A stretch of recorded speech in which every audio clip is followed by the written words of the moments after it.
যে 17 বছর যে স্বৈরশাসক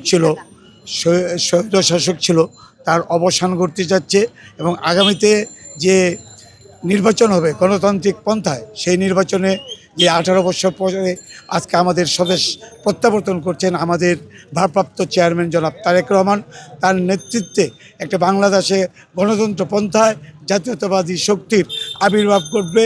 এটাই আজকে বাংলাদেশের মানুষ আশা করছে। দুর্নীতিমুক্ত হবে, শিক্ষার বিস্তার ঘটবে এবং উন্নয়নমূলক কাজ হবে, নারীদের কর্মসংস্থান হবে, নারীদের বিনা বেতনে লেখাপড়ার ব্যবস্থা হবে। এটাই তার কাছে আমাদের চাওয়া পাওয়া থাকবে।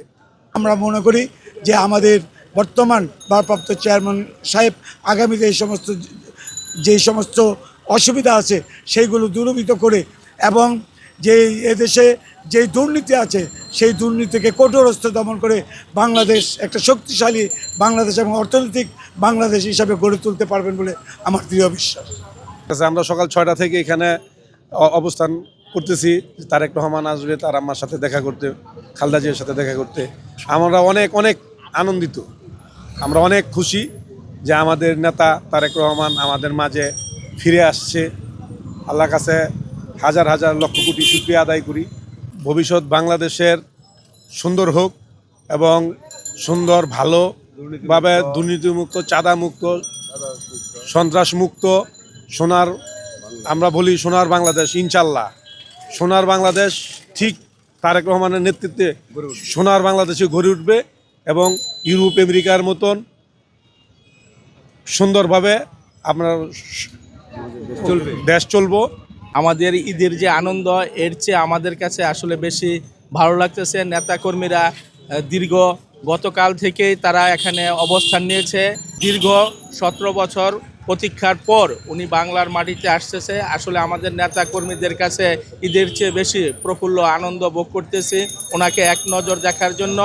আমরা চাই ওনার মাধ্যমে আমাদের বাংলাদেশ এবং যেই ওনার পিতা শহীদ প্রেসিডেন্ট জিয়াউর রহমান দেশকে যে খাল কাটা বা 31 দফার যে কর্মসূচি উনি দিয়েছেন, এই কর্মসূচির মাধ্যমে উনি আমাদেরকে বলে দিয়েছেন সামনের ভবিষ্যৎ কী হবে এবং ওনার মাধ্যমে সেই বাংলাদেশ সোনার বাংলাদেশে উনি পরিণত করবে। তাই আমরা চাই সামনের নেতৃত্ব, সামনের এই কারিগর হিসাবে, দেশ গড়ার কারিগর হিসাবে তারেক রহমান আমাদের মাঝে আসতেছেন। ওনার এই আসার মাধ্যমে আমাদের বাংলাদেশের যে অবহেলিত বিগত সরকার যে জঞ্জট দেশকে তলাবিহীন অবস্থায় রেখে গেছে, এ থেকে উনি উন্নত করবে। আর ওনার যে উদ্ভাবক, ওনার যে বাংলাদেশের মানুষকে নিয়ে যে চিন্তা চেতনা, এই চেতনার মাধ্যমে আমরা বিশ্বাস করি উনি আমাদের বাংলাদেশকে একটি সোনার বাংলাদেশ হিসাবে উপহার দিবেন।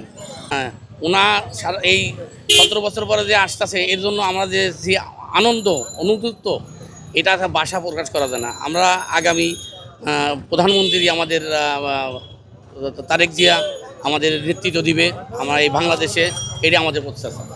দীর্ঘ 17 বছর নির্যাতন নিপীড়ন শেষে যে উনি বাংলাদেশে প্রত্যাবর্তন করতেছে, এটা আমাদের বাংলাদেশের জন্য একটা ঈদ, আমাদের বিএনপির পরিবারের একটা ঈদ।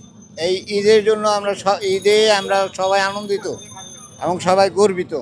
এবং তরুণ প্রজন্মের যে অহংকার জনাব তারেক রহমান, সে আসতেছে, এতে আমরা সকলেই খুশি।